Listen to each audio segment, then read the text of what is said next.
Welcome back to Take a Break. I'm Tim Stenevec in New York. The countdown clock now sits at T-minus 6 days till Georgians head to the polls to vote in the unusual dueling runoffs. But the drama isn't likely to end when voters cast their ballots. Final results may take even days or even weeks to be certified, and both sides expect litigation to follow the contest. Bloomberg congressional reporter Billy Howes joins me now from Atlanta, where he's covering the closing days of the race. Billy, it's great to have you back with us on Quick Take. Lots of attention on Georgia. Trump, Biden, and Harris will all head down to make final pushes for their party's candidates. What's expected to happen on January 5th? Is this going to be a repeat of the drawn-out presidential election that we saw in November? Probably. That's what everybody's expecting. In fact, a couple of the campaigns may not even hold events that day, knowing full well that, or expecting that results won't be finalized.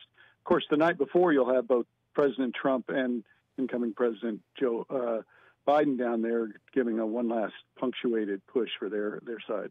What are the kind of post-election challenges that might ensue here? I mean, Georgia officials, Secretary Raffensperger and, of course, Brian Kemp, the governor, have really found themselves in the crosshairs of Republicans, including the president across the country, in challenging the presidential race. What can we expect to ensue after this?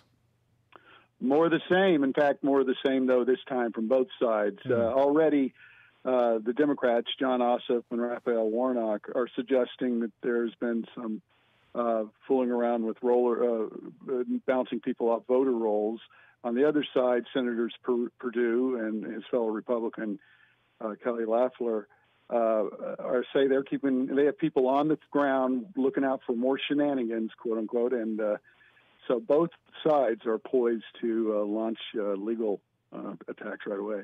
So what happens if in Congress, if these candidates are not elected and certified by Georgia when the new Congress sets to actually go into session and when they're voting?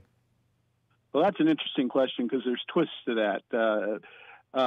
Senator Perdue, first-term senator, his term formally ends on Sunday when the 117th Congress, the new Congress, kicks in. He will not be, obviously, the runoff won't occur until 2 days later, so he will not have been reelected.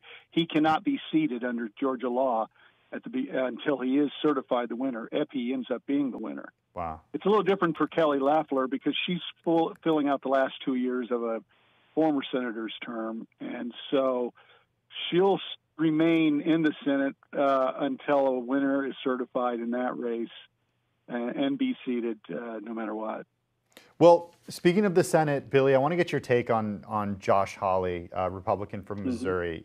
Senator Hawley issuing a statement just in the last couple of hours saying that he's objecting during the Electoral College certification process happening on January 6th, saying essentially that he's not going to vote to certify the Electoral College results because without raising the fact that some states failed to follow their own state election laws.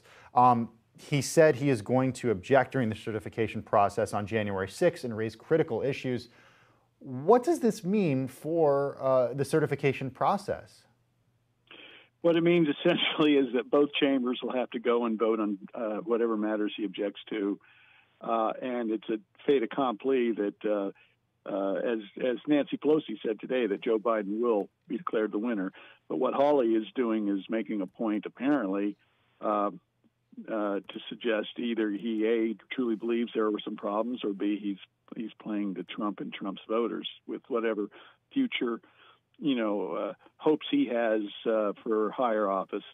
But in short, it just makes for a longer day in the end, and the outcome will not be changed, really, just a lot of activity that will last hours. A longer day and a lot more people now talking about Senator Hawley, I suppose.